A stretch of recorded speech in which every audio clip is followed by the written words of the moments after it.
Yes महोदय, गोंड लोग खेती का काम करते हैं और उन्होंने खेती के काम को भली प्रकार सीख लिया है। बैगा जाति के लोग दूसरे प्रकार से खेती करते हैं।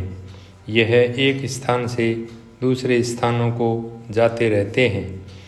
एक खेत में खेती करके उसकी फसल आदि को लेकर फिर उस खेत को जलाकर वे आगे बढ़ जाते हैं। इससे भूमि को बहुत हानि होती है, जंगल को भी हानि होती है।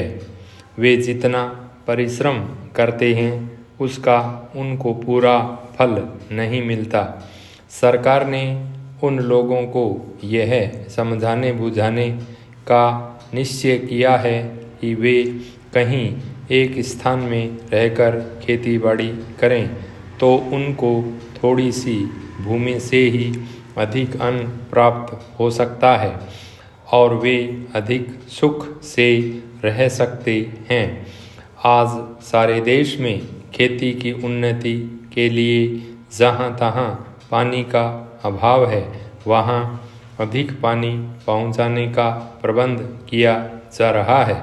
लोगों को गड्ढे खोदकर तथा उनमें कूड़ा कचरा आदि डालकर खाद तैयार करना सिखाया जा रहा है, जिससे खेती की उन्नति की जा सके।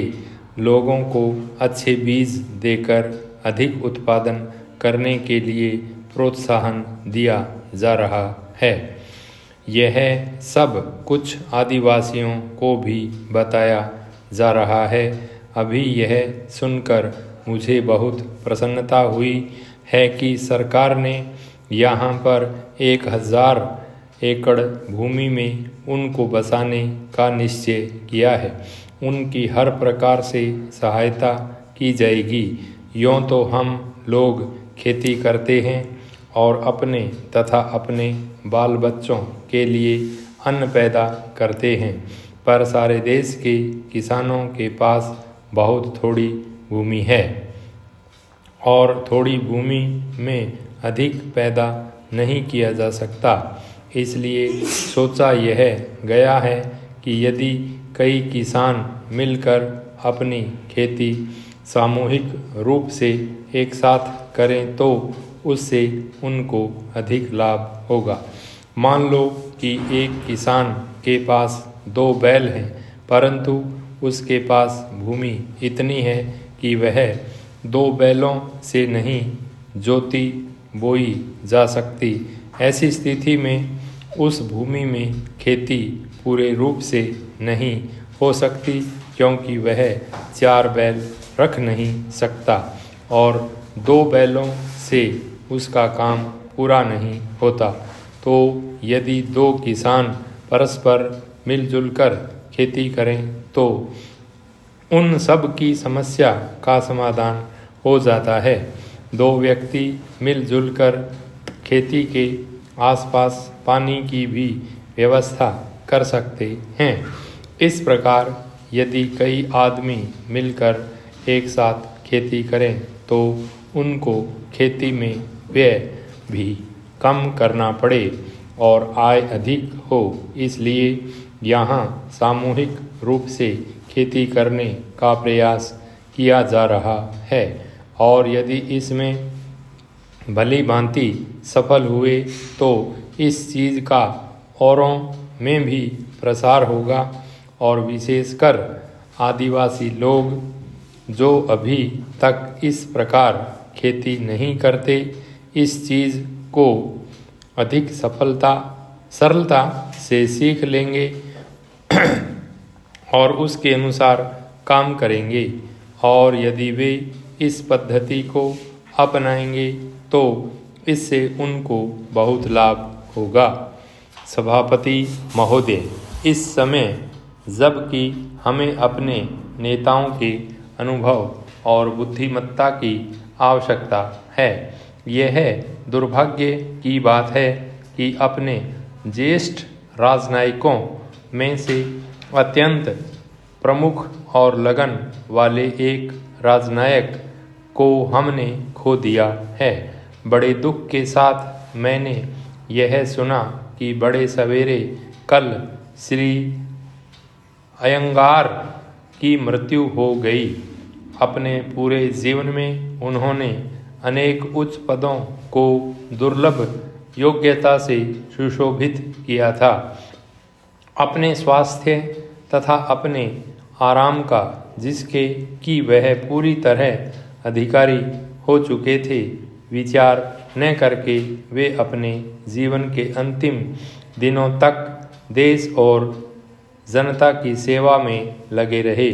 जब कोई भी कठिन समस्या हमारे सामने आती थी तो सरकार में उनके सहकारी उनकी परिपक्व बुद्धिमत्ता पर निर्भर करते थे।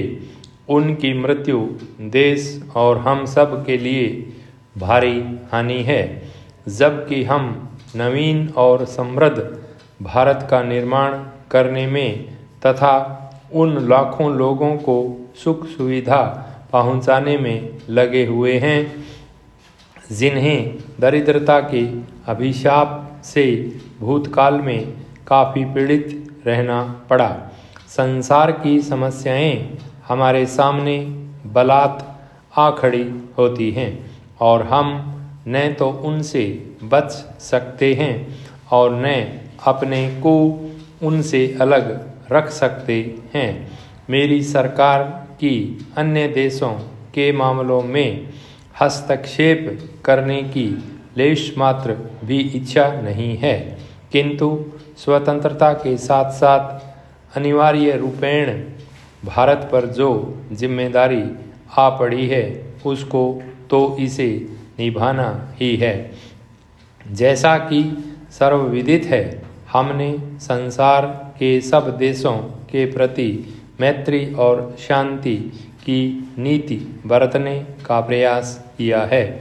शनै शनै वे लोग भी जो इससे सर्वदा सहमत नहीं होते, इसे समझने और इसका आदर करने लगे हैं और यह बात मानी जाने लगी है कि भारत संसार में शांति का समर्थक है और वह ऐसा कोई कदम नहीं उठाएगा जिसका परिणाम लड़ाई की प्रवृत्ति को जगाना हो।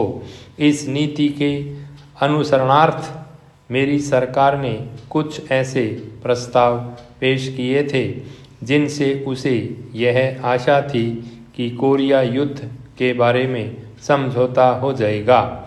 इन प्रस्तावों को बहुत भारी समर्थन मिला, किंतु दुर्भाग्यवश उन महान देशों में से कुछ इन्हें स्वीकार न कर सके जिनका उससे निकटतम संबंध था। यह युद्ध जारी है और उससे न केवल कोरिया की जनता को ही कठोर यातना सहन करनी पड़ रही है, वरन अवशिष्ट संसार के लिए भी यह खतरे का निशान है। सुदूर पूर्व पर प्रभाव डालने वाले हाल में किए गए कुछ वक्तव्यों से और उनके परिणाम स्वरूप कोरिया के युद्ध का विस्तार होने से समस्त संसार में बहुत आशंका पैदा हुई है। मेरी सरकार भी इन बातों को गंभीर चिंता से देखती है। मुझे विश्वास है कि युद्ध का जो अपने साथ पहले ही भारी विपत्ति लाया है, विस्तार न होने दिया जाएगा तथा राष्ट्र और जातियों के हृदय को इन समस्याओं को शांतिपूर्ण रीति से सुलझाने की ओर मोड़ दिया जाएगा। भाई स्टॉप।